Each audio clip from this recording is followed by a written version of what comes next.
L'escadron 433, aujourd'hui, en 1993, fête ses 50 ans. C'est bien certain qu'au cours des années, on a vécu différentes périodes où on volait des bombardiers durant la Deuxième Guerre mondiale. Ensuite, on a changé de rôle. On a volé un chasseur pour la défense aérienne. Et finalement, à la fin des années 60, on a décidé d'acheter un chasseur multirôle qui a été remplacé éventuellement par la CF-18. Durant 50 ans, c'est bien certain, beaucoup de gens ont œuvré à remplir les tâches associées à un escadron. Puis je dois dire que les gens qui ont participé à ces 50 ans-là devraient être très fiers de ce que le 433 a accompli. On a toujours eu la tête haute. Puis aujourd'hui, on est chanceux qu'on se retrouve dans les années 90. On vole l'un des meilleurs chasseurs au monde. On doit admettre que nos pilotes sont entraînés de façon très adéquate. On a une équipe de techniciens qui sont hors pair. Et tous ceux qui sont associés avec l'escadron aujourd'hui doivent regarder vers l'avenir d'une façon très positive.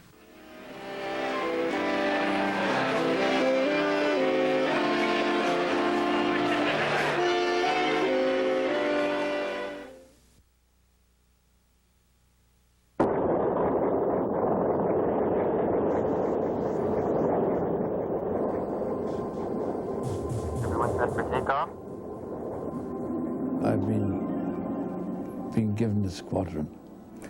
Porky Lepine was a humorless, aggressive character. Je vous garantis, il y avait toute une fierté. C'était comme rentrer au Forum à Montréal. C'est dans les murs.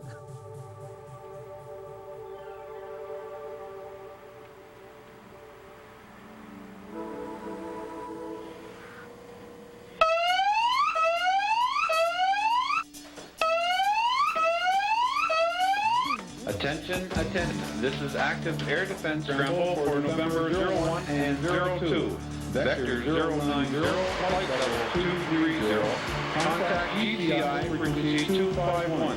I say again. Attention, attention. This is active air defense scramble for November 01 and 02. Vector 090, flight level 230. Contact ECI frequency 251. COC out.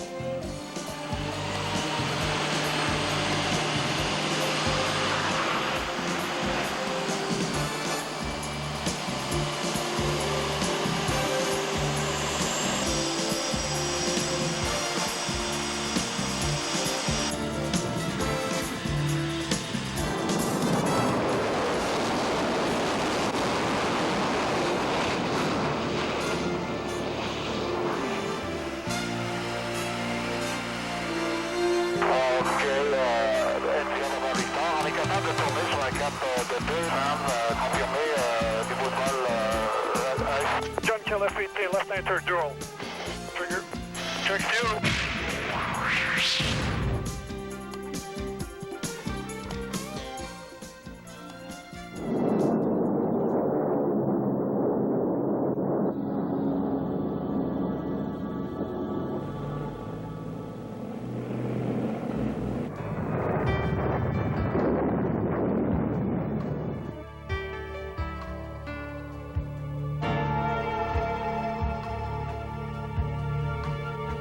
Le 433e escadron a été formé le 25 septembre 1943 à Skipton-on-Swale, en Angleterre.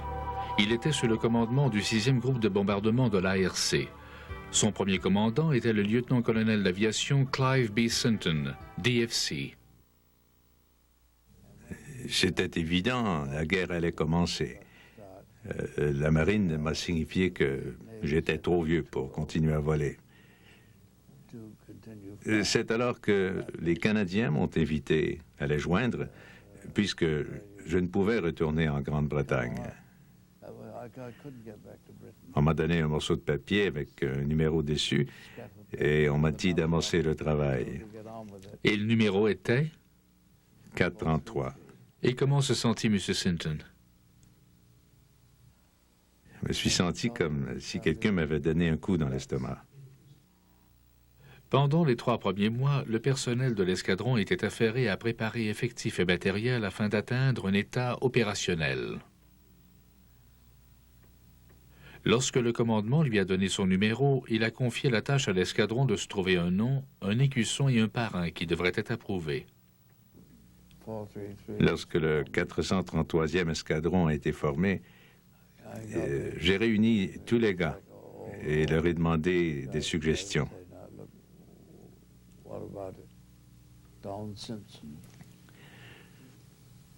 Don Simpson, que j'avais nommé maître de navigation,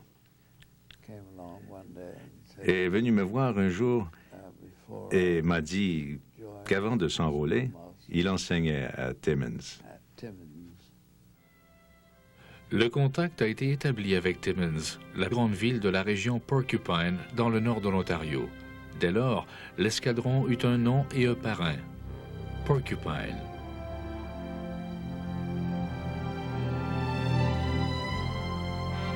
Vers la fin décembre 1943, l'escadron avait un effectif de 49 officiers et 473 aviateurs, avec une flotte de 20 Halifax 3 prêts à appuyer le commandement de bombardement.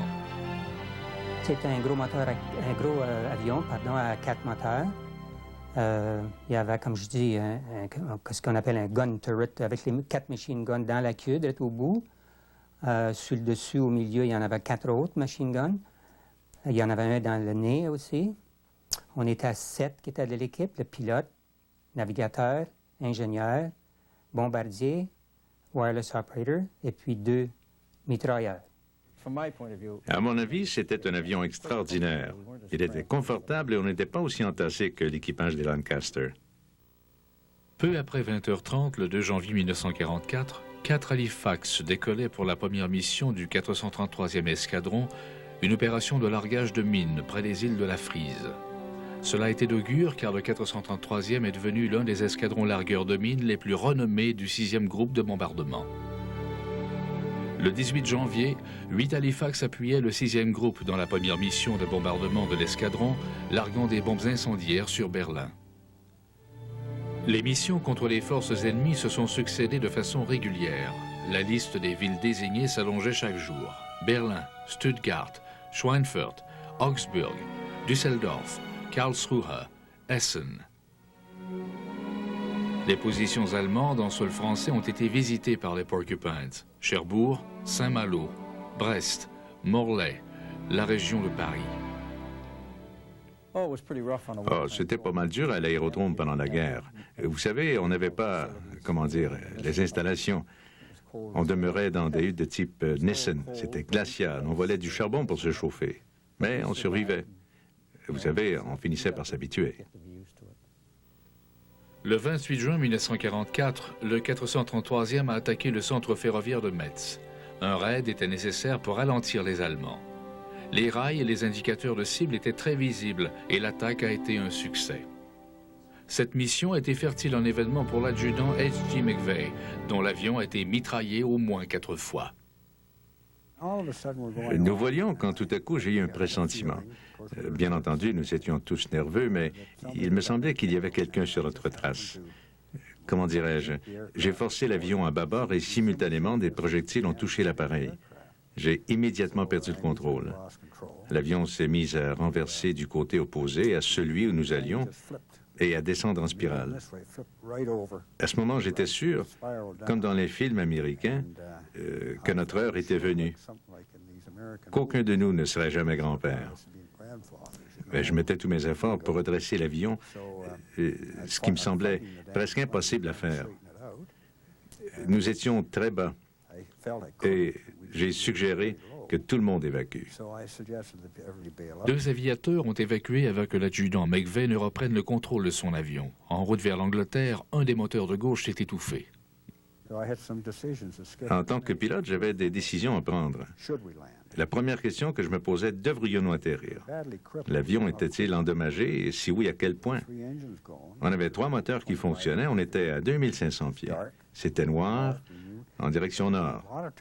Souvent, les avions et équipages en détresse, au lieu d'atterrir, venaient au-dessus de l'Angleterre, dirigeaient l'avion en direction de la mer et les hommes sautaient.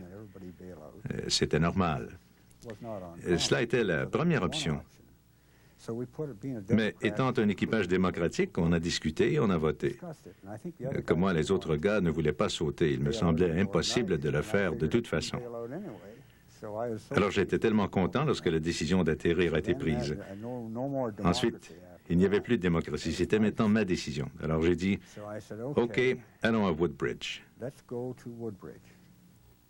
Le 11 août 1944 a été une journée mémorable dans les annales de l'escadron. Alors que la famille royale visitait la station RAF Fleming, Sa Majesté le roi George VI a remis la croix de service distingué de l'aviation au nouvellement promu sous-lieutenant d'aviation McVeigh, ainsi qu'à plusieurs autres aviateurs de la RAF et de l'ARC. L'officier pilote McVeigh avait ramené son avion à bon port, mais l'équipage dont faisait partie Laurent Dufresne n'a guère été chanceux lors de la rapproche finale à Skepton-on-Swell. D'un coup, l'avion a fait un gros virement comme un aile bien basse, puis l'autre en haut. Puis moi, j'ai tombé sur l'autre bord de l'avion, puis là, il y avait des petites fenêtres rondes, gros comme une assiette, mettons. J'ai vu qu'il y avait des arbres et les maisons, puis la terre était tout près. Ça fait que là, je m'ai vitement jeté sur le dos à terre avec la tête supportée comme ça. Couché sur le dos, puis la tête de même, là, c'est là que crash position. Et puis, la dernière chose que je me rappelle, c'est quand notre bombardier, c'est lui qui était comme deuxième pilote. Il était en avant, naturellement, il aidait au pilote. Mais après que j'étais jeté à terre comme ça, lui, il s'est garoché par-dessus moi. Puis là, c'est tout. Je m'ai réveillé, j'étais dans un hôpital. Les héros ne manquaient pas durant la guerre. Même des joueurs de baseball, comme le lanceur Phil Marchildon des Athletics de Philadelphie, ont servi sous les drapeaux. Il a même été fait prisonnier de guerre. Ce n'était pas si mauvais. C'était l'un des meilleurs camps. Celui-là où ils ont fait le film The Great Escape, Stalag Luft 3. Ce n'était pas vraiment si pire, mais en quelques occasions, il est arrivé qu'il tue certains gars sans aucune raison. À partir de l'automne 1944, les raids de bombardement sur l'Allemagne se sont intensifiés. On déplore la perte de 3 équipages en novembre et un autre en décembre. Le 6e groupe a senti le besoin d'opérer un bombardier capable de transporter plus pesant et plus loin. C'est suite à cette décision que le 433e a été doté du Lancaster à partir de février 1945 jusqu'à la fin de la guerre. Le Lancaster était probablement le meilleur des avions lourds. Le meilleur avion de bombardement qui était en service à ce moment-là. Et les Américains avaient les leurs. Mais on avait les nôtres et ne voulions pas les échanger. Et le Lancaster nous donnait un sentiment de confiance. C'était un avion superbe. Il volait bien et avec aisance. Et tous ceux qui ont volé le Lancaster pourraient vous dire que c'était le meilleur avion lourd de bombardement. Et il était vraiment plaisant à voler. C'est le soir du 13 février 1945 que les Porcupines ont réalisé pourquoi le Lancaster avait été choisi. Une mission leur était confiée. Il fallait prêter main forte aux Russes en bombardant Dresden. Pour l'occasion, chaque membre a reçu un bout de tissu avec un message en russe pour fin d'identification comme allié. Heureusement, personne n'a eu à s'en servir. À la fin avril, le 6e groupe de bombardement a été attaqué par environ 30 chasseurs lors d'une mission sur Hambourg. Il a subi de lourdes pertes. Il s'agissait de la première attaque de chasseurs contre le groupe ou même contre le commandement de bombardement.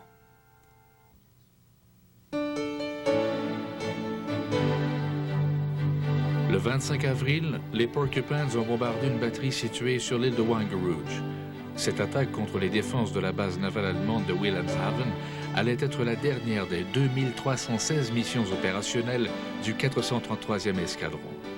À la fin de la guerre, l'escadron avait perdu 38 avions et 152 aviateurs.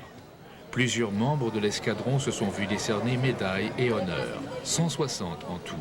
La guerre était maintenant terminée. Ce jour-là, j'étais dans la camionnette à radar qui allait d'un avion à l'autre. Tout était calme. Il faisait un temps radieux, le soleil était brillant. J'ai alors entendu une chose que je n'avais pas entendue depuis que j'étais en Angleterre. des cloches qui sonnaient, des cloches d'église. Il y en avait deux, une à Skipton et l'autre venait d'ailleurs. Je ne savais pas d'où exactement, mais je les entendais et je savais que la guerre était finie. Puis, j'ai eu des larmes aux yeux. C'était fantastique. À l'annonce de la chute d'Hitler, les célébrations ont été de courte durée pour l'escadron 433. Les Porcupines ont été immédiatement affectés à l'opération Exodus, le rapatriement des prisonniers de guerre du continent à l'Angleterre. Le premier groupe que nous avons rapporté se composait principalement d'Australiens, de Sud-Africains et de Néo-Zélandais. On réussit à en enraser 24 dans le Lancaster. Dans la tourelle centrale, ils pouvaient se lever. À l'approche de l'Angleterre, ou de ce qui me semble à l'être, j'ai demandé à Mac qui était le navigateur, si nous étions proches. Il m'a indiqué que l'on se devait d'être prudent. Alors je me suis levé pour regarder et en être sûr. Puis j'ai permis à quelques-uns de ces hommes de regarder dehors. Et ils étaient tellement émus, pire que moi. Ils étaient tellement touchés que certains se sont mis à pleurer. C'était la première fois qu'ils voyaient l'Angleterre. Vous savez, en tant que prisonniers de guerre, ils ne croyaient plus possible de revenir. C'était une situation bouleversante. Nous étions tellement heureux que ces gens retrouvent la liberté. On atterrissait, rechargeait, puis décollait. C'était incroyable comme tout était bien orchestré. C'était l'ARC. Oui, l'escadron 433. Comme le chat, le Porcupine a plusieurs vies. En 1954, 9 ans après son démantèlement, le 433e escadron a été reformé à la station de la RC Cold Lake dû à un manque d'espace à la station North Bay. L'escadron s'est installé et pris possession de 2 T-33. Puis, il a fait l'acquisition de CF-100 Avro Canucks de conception canadienne. C'est seulement ce dernier que le 433e a volé après s'être établi à North Bay le 12 octobre 1955. Le CF était construit différemment. Très lourd, très solide. Et dans sa version originale, il était capable de résister au grand stress que l'équipage pouvait lui faire subir. Mais pour pouvoir atteindre de plus hautes altitudes, où l'ennemi serait vraisemblablement, les ailes ont été rallongées sur le Mark V, celui que j'ai volé pour le plus longtemps. Et cela donnait assez de force de levier que les ailes auraient pu être arrachées. J'ai oublié quelle était notre limite. Peut-être 6 ou 7 G, et on essayait de rester à 3 ou 4. En cette même année, 2 équipes commandées par le commandant d'aviation Mason ont tenté d'établir un record en volant sans escale de Vancouver à Montréal. Mais les vents de queue étant moins forts que prévu, ils durent atterrir à Ottawa après un vol de 4h11. C'était quand même toute une démonstration des capacités du CF-100. L'escadron est officiellement devenu opérationnel le 2 avril 1956. Jusque-là, les Porcupines se cherchaient une identité. Ils l'ont découvert avec Porky Lepine. Walt Kelly était un dessinateur populaire dans les années 50. Il a accepté volontiers l'invitation du commandant Hovey de dessiner une caricature de Porky.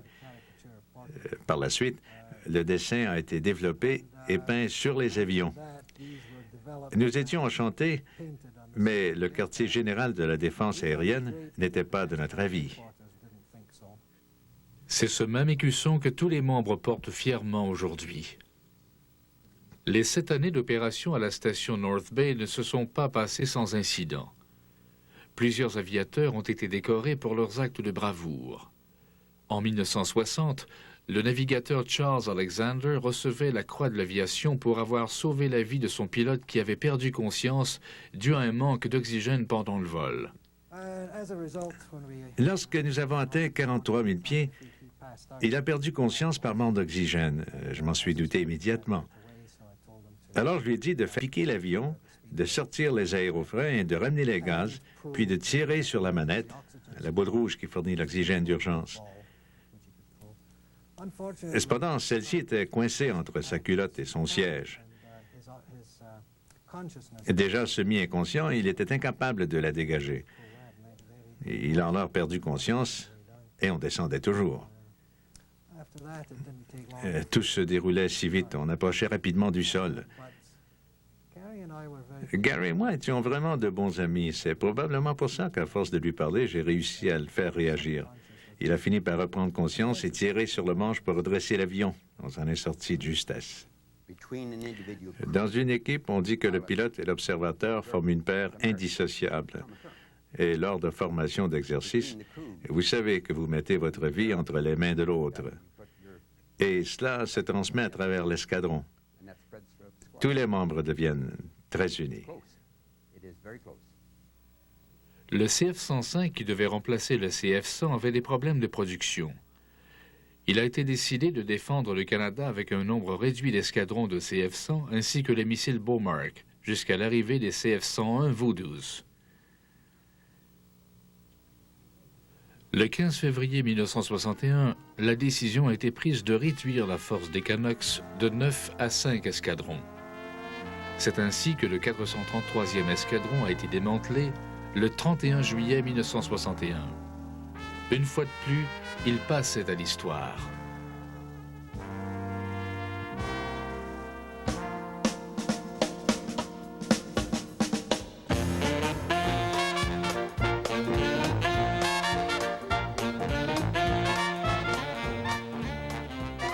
En 1968, le 433e ETAC, escadron tactique de combat, a été reformé à la base de Bagotville. C'était le premier escadron de force aérienne de langue française appartenant au commandement de la force mobile. On commença à les appeler les porc-épics. Une fois la décision prise de créer une escadrille de langue française, le commandant adjoint du 10e groupe aérien à l'époque était un ancien commandant de l'A433 lorsqu'ils avaient des CF-100, c'était le colonel Nichols. Et il avait réalisé, il savait naturellement que la devise de l'A433 était une devise française, qui s'y fera typique. Et puis, ça lui paraissait tout naturel d'avoir choisi 433 comme nom de l'escadrille. Et c'est dans la foulée de cette décision-là, vraiment, qu'on a mis l'affaire en marche. C'était vraiment intéressant parce que c'était la première fois qu'on avait la chance de travailler puis d'opérer, disons, dans notre langue maternelle, le français. Le 433e a été équipé avec le tout nouveau CF-5 Freedom Fighter. Les médias appelaient cette nouvelle acquisition de l'arsenal canadien l'oiseau de 1000 milles à l'heure. Je suis allé à Bagotville pour prendre les premières mesures d'installation, surtout de côté technique, mais il fallait aussi qu'on se crée un noyau d'officiers pour aller se former sur le CF-5. Le premier CF-5 a été livré à l'escadron en novembre 1969. Un an plus tard, il en comptait 14. Les premières années ont été consacrées à la formation des pilotes et des membres d'équipage. L'escadron était divisé en deux sections bien distinctes, attaque au sol et reconnaissance. Tous y ont mis du sien pour tout mettre en branle. Oh, l'équipe de travail, c'était quelque chose de nouveau pour eux. Et puis, tout le monde semblait se donner la main pour faire rendre un succès de cette affaire-là. À l'époque, le devoir des typiques incluait la surveillance des régions polaires ainsi que la reconnaissance des navires étrangers à l'intérieur des eaux territoriales. Entre 1972 et 1975, les porc-épics ont participé à des exercices en Europe. Ils ont redécouvert la France, la Norvège, l'Allemagne et le Danemark. L'esprit de l'équipe était très serré. Les pilotes étaient actifs, volaient au maximum. Souvent à l'extérieur de Bagotville, donc chaque groupe, on se devait de donner responsabilité à de jeunes pilotes de prendre les groupes et d'aller à l'extérieur, non seulement responsables de tout le vol, mais aussi des techniciens et de l'administration. Donc, il y avait une grande responsabilité et nos jeunes ont su répondre à l'appel. Et De ce fait, je crois que les techniciens étaient très près des pilotes et vice-versa. Ça faisait une très belle famille. En 1973, les pilotes ont suivi une formation intensive sur les techniques de ravitaillement en vol à partir des Boeing 707 du 437e escadron. En juin, 8 avions effectuaient la première traversée transatlantique sans escale à destination d'Andoya, en Norvège. C'était une période très active. L'escadron se déployait partout parce qu'elle avait pris quand même de maturité. L'armée de terre se servait beaucoup des avions F-5. Et puis, on faisait partie du contingent nord de l'OTAN, la responsabilité en Norvège, au Danemark. Donc, il y avait des déploiements en Norvège. L'avènement du ravitaillement en vol prenait de l'ampleur. Le commandement aérien acceptait des nouvelles missions. En 1975, le 433e ETAC passe du commandement de la force mobile au tout nouveau commandement aérien. Mais les porcs-épics n'arrêtent pas de se déplacer pour autant. Au Canada, comme à l'étranger, ils laissent leur marque partout où ils passent, lors d'exercices ou de compétitions. En 1976, ils remportent l'Open Challenge avec une avance encore jamais vue. Ils s'approprient 5 des 7 trophées.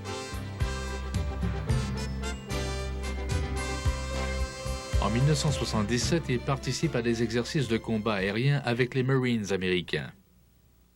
On a développé des exercices avec les Américains à Yuma, en Arizona. Aussi, c'était le début pour les Canadiens de présence à Red Flag.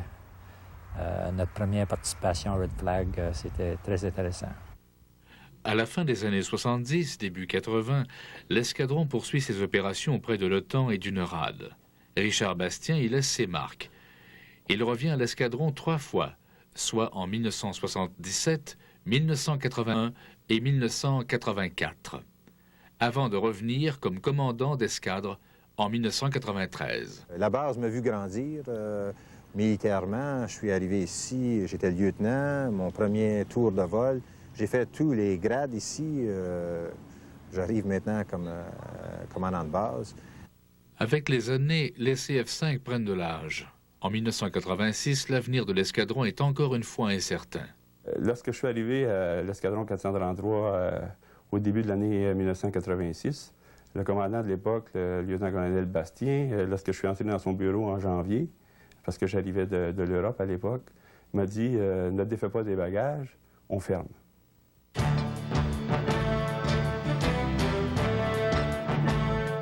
En 1988, l'escadron fait la transition du CF-5 au CF-18, le Hornet.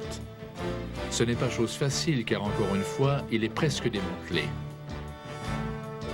Il y avait un peu d'inquiétude quand même parce qu'au début, les gens ne savaient pas réellement si on avait fermé l'escadron, si éventuellement on aurait le F-18 ou non. On savait qu'on était dû pour cesser nos activités avec le CF-5. Donc, il y avait quand même des attentes, des inquiétudes. Il y a eu une période un peu confuse pendant les 3 premiers mois de l'année 86, à savoir qu'est-ce qui était pour se passer avec l'escadron et avec moi personnellement. Et on a finalement décidé que je resterais comme le commandant de l'escadron d'entretien des CF-5 pendant 1 an et on assurerait la transition sur le CF-18 à ce moment-là. L'esprit de corps des porcs-épics se ravive lorsque le premier Hornet prend place dans le hangar du 433e escadron en avril 1988. Je pense que la plupart du monde se disait ça. Hey, j'ai hâte d'aller sur le cours de F-18, m'a travaillé sur le F-18. C'était surtout ça. Je pense qu'au point de vue familial, on était supportés beaucoup. Du côté moral, du côté esprit d'équipe, il n'y aurait pas de problème. Mes premiers contacts avec le personnel de l'escadron 433 ont été fantastiques. Les gens ont tout de suite coopéré, se sont tout de suite mis à travailler sans qu'on leur demande 3 ou 4 fois. C'était déjà, eux autres ils connaissaient déjà l'objectif et ils savaient où ils s'en allaient. Alors pour créer l'esprit d'équipe, ça a été très facile.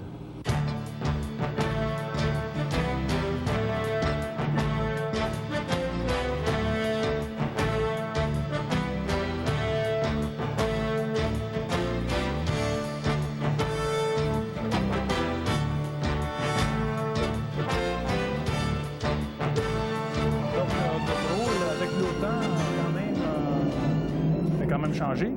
Donc, nous, par le fait même, les escadrons opérationnels qui demeurent au Canada, doivent maintenant non seulement s'occuper de la défense aérienne, c'est le NORAD au point de vue du continent, mais aussi on a un rôle, ce qu'on appelle un rôle de contingence, qui pourrait nous amener n'importe où autour du monde. Pendant la guerre du Golfe, le 433e a fourni avions et personnel pour soutenir les opérations de l'OTAN en Allemagne. Laissez ma famille en arrière. Laissez ma petite fille, ma femme. Savoir que moi, je vais être là-bas, je vais savoir exactement ce qui se passe. Eux autres, en arrière, vont se demander à chaque jour qu'est-ce qui se passe. Heureusement, tous les typiques qui ont participé à l'opération Tempête du désert sont retournés au bercail sains et saufs. Ils ont vécu la guerre et ne sont pas prêts de l'oublier. La guerre du Golfe, c'est ces choses-là qui font c'est là qu'on se prouve si on est capable de faire notre ouvrage ou non. C'est pas comme un exercice. On est là pour se prouver dans ce temps-là. Il fallait réagir à la nouvelle situation. Puis à ce moment-là, on l'a fait. Donc c'est un peu ce qui va se passer dans le futur. On peut être demandé au support des Nations Unies ou support direct ou indirect à aller aider un autre pays, tout dépendant de ce que notre côté politique décidera. Puis nous, bien, on est prêt à prendre un chasseur, comme le F-18, puis changer un peu nos entraînements pour remplir le rôle qui nous sera assigné. En avril 1993, les typiques étaient emballés d'accrocher leurs outils dans le nouveau hangar à la 3e escadre de Bagotville.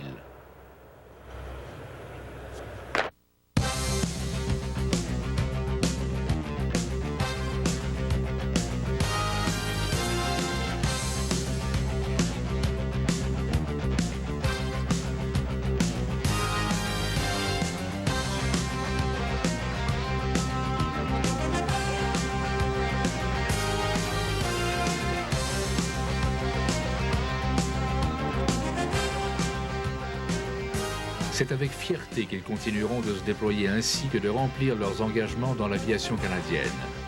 D'hier à demain, qui s'y frotte, s'y pique.